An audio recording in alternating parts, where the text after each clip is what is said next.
So victory points, who has kept how many? That's the only thing you will even see through Fog of War. So as soon as the enemy has kept that, it will be red, even though you cannot see it. And the first symbol up here will turn red. 2 points remaining for both sides, blue and red. Menu button, your hero, usually up here, which can actually be switched if you give him a different number. As you see, I gave him control group 3 now, and only the first control group, which is now control group 2, is at the top. So it's not necessarily your hero that's up there. The first 2 units will have control groups 1 or 2, so you can, without clicking them, press the buttons and switch between the units. If you double hit the control button, you will jump the camera to that unit, and that even works if I press 1 and 2 quickly after, or 2 and 1 quickly after. No, it doesn't. It does once you have picked up a certain pace, then you can just jump in between if you just hit one of the buttons. Well, you can even give multiple units the same control group, but you usually don't want to do that. Oh, I guess I can show you what I wanted to show you with for the Emperor, which is also an ability. Down here you have your main building. If you already have it selected, it will jump the camera to it. If you don't, it will just select it like this. And well, what else? Just go fight some pesky or heretics for that matter, to gain some red. See how this red number goes up. This you get for killing and losing units, more so for killing. And what I wanted to show you is that you can have multiple units under one control group. You select them both and reassign their control group, like this. Very lazy thing, you should not do that once you have reached a certain level of skill. Then you have your global abilities. I cannot access these yet because I need higher tier level, but I can access this for the Emperor. For every hero has different abilities. Usually 2 are faction specific, while the rest are specific to the hero. In this case, this is hero specific, this is faction, hero, and target destroyed indeed. We slowly gain the red for it. So if you have abilities that you can assign to stuff, like this. If I want for the Emperor on these tacticals, I can press this, and I can even do it up here or on this picture. So see how the force commander that is in this picture just got this buff because I clicked it here. It can also be done up here. It sometimes bugs out though, so if it does, just start your game and don't be too irritated by it. So this is how you use globals. They all cost the red resource. Some units you can only get for red, like the Stone Guard or Terminators. Others are just free to purchase. And some races have can purchase units by red that they also can purchase in the HQ, and if you then purchase this for red, it is cheaper on the other resources and immediately deploys, which is usually the advantage you get then. Then you have your resources and how much income in the resources you have, your pop. abilities of the unit you just selected. So the Force Commander has another ability that costs red that lets him reinforce troops around him. And there's the experience of the unit. So all units in this game, apart from some very, very late game units and super units, can level. So heroes and even tacticals can level, hence this XP that is slowly going up as they fight. Levels will gain you XP, power, more damage, more health, just overall better, even melee skill.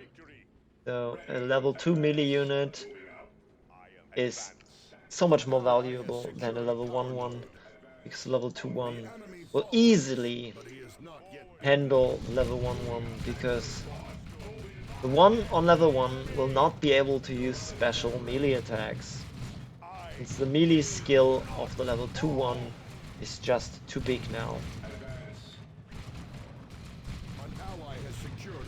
This little thing, by the way, is a retreat icon.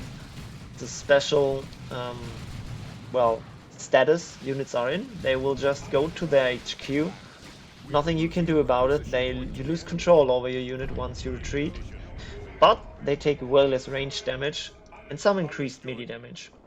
What else do we have here? We have the description of the unit, what class it is, even their armor type usually. In this case, Tactical Marine Squad is a line infantry with heavy infantry armor. Then you have how many models they have, and you can reinforce them. You right-click this or use a shortcut. They have reinforce Overwatch, so as soon as they can reinforce and you have the resource for it, they will. There are the upgrades for the unit, their HP, their icon, their picture. There's a better word for this, but I can't think of it right now. Their stance. So if I click this, they are now in melee stance and they will run into melee instead of standing and firing as soon as they reach their range. You have attack move. So this can even be attack. Like if I attack move on a target, it's the same thing as right clicking them. It's just a attack thing. Then you have melee attack, where you just make a unit that's in range stance go into melee once. You can do it like this too, but then you have to remember to put them back into range stance. So if you just want them to melee something or force melee on something once, you use this. Stop, just lets them hold. And attack ground if you have an AoE weapon that can attack ground. What else? We have the map.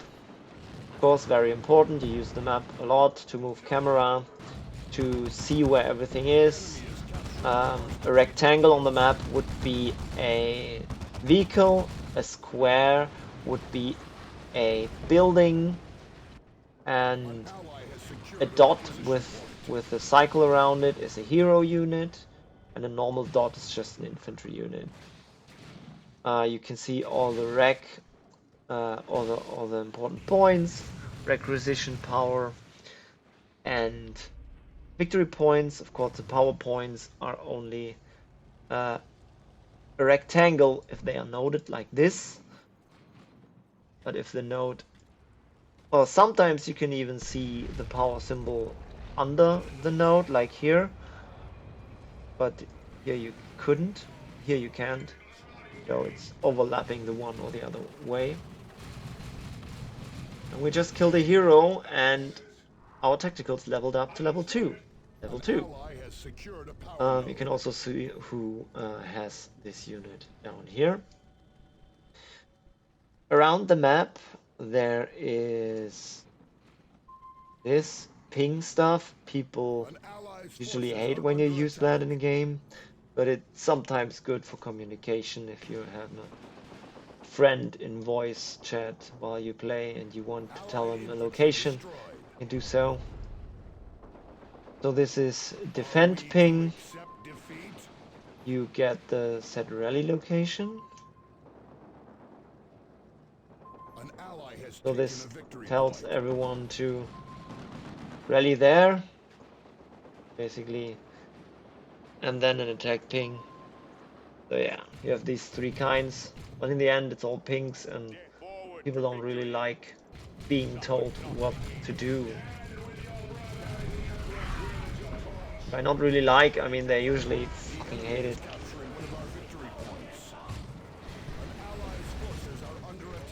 See how I use force melee on units that are retreating, so I can, well, kill them off, because melee actually does more damage, and tacticals are not too bad in melee. Now my force commander dies because I overstayed. Heroes like that are dead and can be revived by allied heroes in team games. In 1v1s you have to buy them back unless you're apothecary and can get them back for red. And that's all the HUD. Then you get some announcements here, which well, you can, if they are quite new, you can hit space to jump to them, but since, yeah, there's no announcement left, so I can hit space as much as I want, the camera will not jump anywhere. And that's it for the HUD. Let me just see what else I wanted to tell you.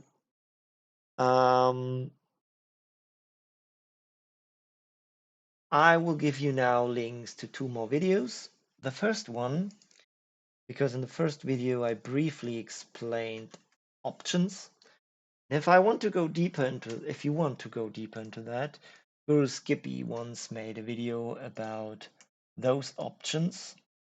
He also tells you how to handle replay files a little more, and well, that kind of stuff.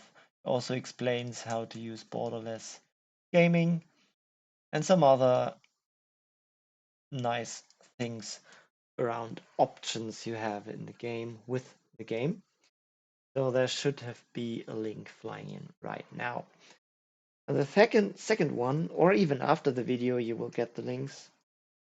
The second one, I have briefly talked about cover and crushing cover and how to counter cover and garrisons.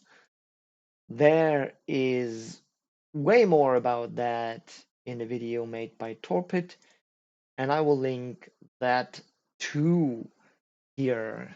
Should be flying in right now. And one last thing, units make sounds, and you can even hear them through Fog of War.